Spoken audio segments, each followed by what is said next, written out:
මම ඔයගලන්ට fake සප්ලිමන්ට්ස් shops ගැන වීඩියෝ එකක් කරා. ඔයගලන්ට මතක ඇති.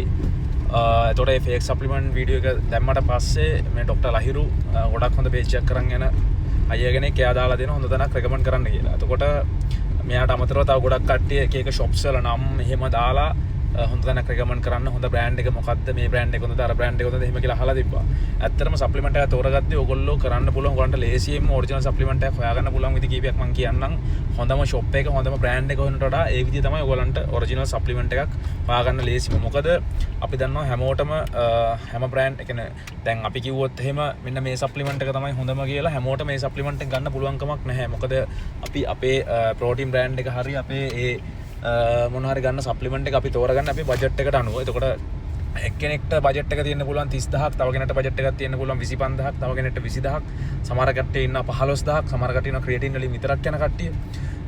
ඉතින් ඒ වගේ විවිධ ඉකොනොමිකල් විදිහට ඒගොල්ලෝ ඉකොනොමි එක ඒගොල්ලන්ගේ යූස් කරන්නේ එක එක ප්‍රමාණ වලින් නිසා අපිට එහෙම මේ බ්‍රෑන්ඩ් එක තමයි හොඳම කිව්වොත් ඒක හැමෝටම නොගැලපෙන්න පුළුවන්. ඒ නිසා ඔයගොල්ලෝ මොන සප්ලිමන්ට් එක ගත්තත් ඔයගොල්ලන්ට ඒ සප්ලිමන්ට් එක හොඳද නරකද කියලා බලා ගන්න පුළුවන් ලේසිම විදිහක් තමයි ඒ හැම ඔරිජිනල් සප්ලිමන්ට්ස් නැත්නම් ඔතෙන්ටික් සප්ලිමන්ට්ස් ඕන එකක QR කෝඩ් එකක් තියෙනවා. ඒතකොට ඔයගොල්ලන්ට පුළුවන් මේ QR කෝඩ් එක ස්කෑන් කරලා ඒක ස්කෑන් වෙනවද කියන එක බැලීම මගින් සප්ලිමන්ට් එක ඔරිජිනල්ද නැද්ද කියන එක හඳුනා ගන්න.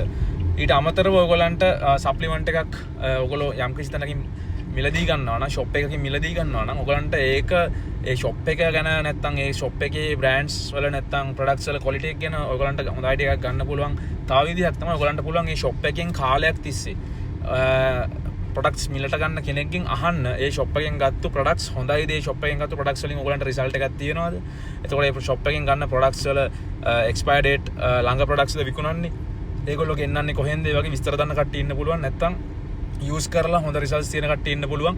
ඒ නිසා ඔයගොල්ලන්ට ඒ වගේ කෙනෙක්ගෙන් අයිඩියා එකක් ගන්න පුළුවන්.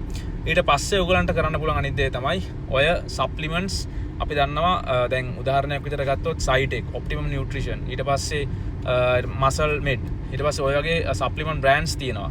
ඒ බ්‍රෑන්ඩ්ස් වල ඒගොල්ලෝ ඒගොල්ලන්ගේ සප්ලිමන්ට් සෙල් කරන්න ලංකාවේ සමහර තැන් වලට ඒගොල්ලෝ කියන්නේ දීලා තියෙනවා අයිතිවාසිකම. නැත්නම් අපි කියනවා ඒගොල්ලෝ රෙකමන්ඩ් කරලා තියෙනවා මෙන්න මේ shops වලට අපි අයිතිය දීලා තියෙනවා. දැන් Cytec නම් ඒගොල්ලෝ සමහර shops වලට දීලා තියෙනවා මෙන්න මේ සප්ලිමන්ට් shop එකට අපි දීලා තියෙනවා අපේ බ්‍රෑන්ඩ්ස් සෙල් කරන්න කියලා. ඒතර ඒ වගේ ඔයගොල්ලන්ට පුළුවන් ඉන්ටර්නෙට් එකෙන් ඒගොල්ලන්ගේ සයිට්ස් වලට ගිහිල්ලා ලංකාවේ කොහෙටද ඒගොල්ලෝ මේ බ්‍රෑන්ඩ් සෙල් කරන්න අවසරය දීලා තියෙන්නේ කියලා බලලා ඒ තැන් වලින් ඒ අදාළ සප්ලිමන්ට් එක තෝරගන්න. ඒ කියන්නේ ඔයගොල්ලෝ ස්පෙસિෆික් බ්‍රෑන්ඩ් එකකින් නම් මිලදී ගන්න ඒ බ්‍රෑන්ඩ් එක සෙල් කරන්න ඒගොල්ලෝ ඔතනට දීලා තියෙන සප්ලිමන්ට් shop එකකින් ඒ බ්‍රෑන්ඩ් එක ඔයගොල්ලෝ ගන්නවා නම් ඒක ගන්න පුළුවන්. එහෙම නැත්නම් දැන් හොඳ ශ්‍රී ලංකන් බ්‍රෑන්ඩ්ස් තියෙනවා.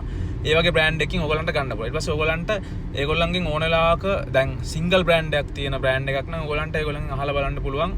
ඒගොල්ලොන්ගේ ලැබ් ටෙස්ටිං කරලා දැන් ඒගොල්ලෝගෙන් කියනවා නම් එක ස්කූප් එක ප්‍රෝටීන් ග්‍රෑම්ස් 24ස් තියෙනවා කියලා 24ම තියෙනවද කියලා ලැබ් ටෙස්ට් එකකින් ඔයගොල්ලන්ට චෙක් කරලා බලන්න පුළුවන්. උදාහරණයක් විදිහට මම දැනට යූස් කරන බ්‍රෑන්ඩ් එකේ ඒගොල්ලන්ගේ ලැබ් ටෙස්ට් එක මේ බැලුවොත් 23.6 වගේ ග්‍රෑම්ස් ප්‍රමාණයක් ඒගොල්ලන්ගේ තියෙනවා කියලා ලැබ් ටෙස්ට් වලින් ඒගොල්ලෝ ප්‍රූව් කරලා තියෙනවා. අන්න ඒ වගේ ඔයගොල්ලන්ට පුළුවන් ඒ වගේ මොකක් හරි ප්‍රූවන් සර්ටිෆිකට් එකක් නැත්නම් ප්‍රූවන් දෙයකින් ඔරිජිනල්ද නැද්ද කියලා බලා ගන්න. ඒතකොට ෆේක් ප්‍රොඩක්ට්ස් කියලා කියන්නේ හරි හමන් shop එකක් නෑ.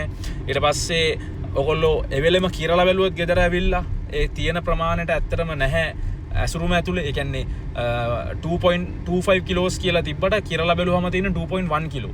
ඒ කියන්නේ කොහෙන් හරි අඩු වෙලා තියෙනවා.